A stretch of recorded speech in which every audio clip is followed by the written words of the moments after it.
Ever wondered what happened if you were accused of a crime in the Middle Ages? Let's just say you better hope you float. Medieval justice wasn't about evidence or fairness. It was about surviving whatever bizarre ritual they threw at you.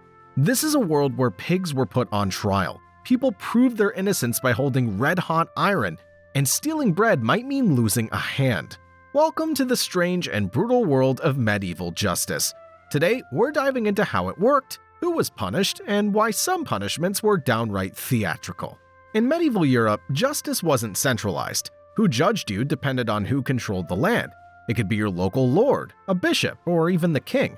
There were several kinds of courts: manorial courts for everyday disputes, church courts for sins and moral offenses, and royal courts for serious crimes like murder or treason.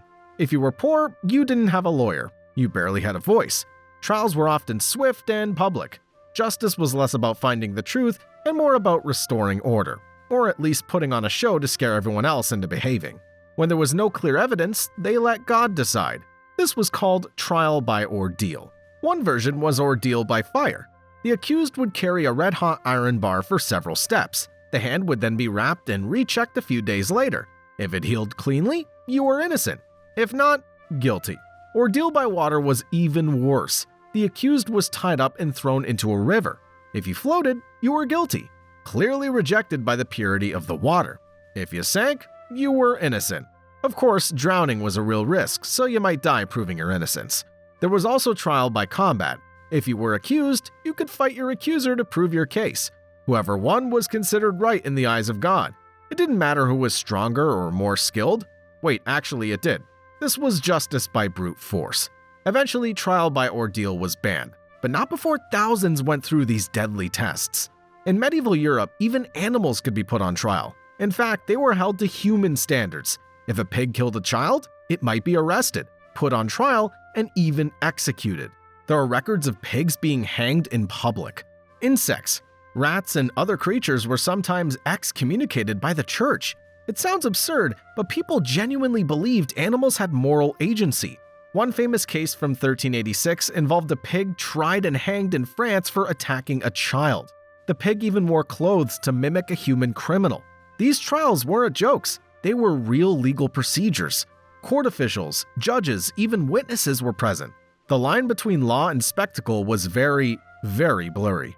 Medieval justice dealt harshly with even petty crimes. Stealing a loaf of bread, not attending church, or spreading gossip could all land you in serious trouble. Punishments varied. You might be fined, if you could afford it. You might be placed in the stocks or pillory, where townsfolk would throw things at you.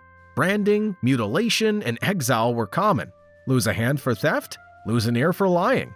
Repeat offenders could be hanged. There was little mercy, especially for the poor. The rich could often pay their way out. The idea was to make the punishment public and humiliating enough to deter others. The system was brutally unequal. Nobles had access to proper trials, appeals, and influence. They could afford to negotiate or bribe their way out of trouble. Peasants, on the other hand, were at the mercy of whoever was in charge. Clergy had a special loophole called benefit of clergy, allowing them to be tried in church courts, which were much more lenient.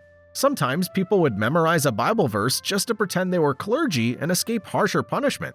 In short, the law was far more forgiving if you had wealth, status, or a connection to the church. The church had its own courts and laws. These focused on sins like adultery, blasphemy, and heresy. Punishments were often spiritual, confession, penance, or pilgrimage, but they could escalate. Heretics faced excommunication or worse, torture and execution during inquisitions.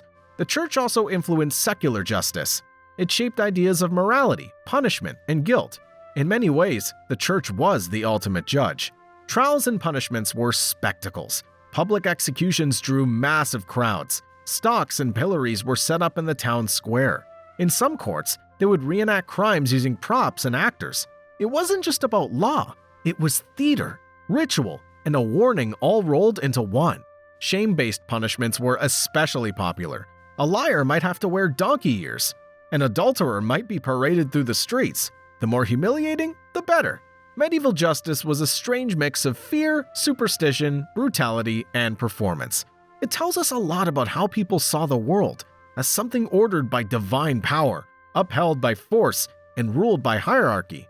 We laugh now at pigs on trial or trials by hot iron, but they were deadly serious. And while our modern systems have come a long way, the echoes of medieval thinking still show up in how we punish, judge, and shame.